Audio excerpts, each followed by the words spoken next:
One of my favorite teachers from Waikato College, my Māori teacher, was walked around with a 1 meter wooden ruler, whack people on the hand.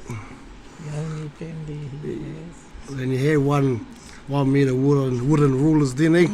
You had the whole lot of them. Yeah.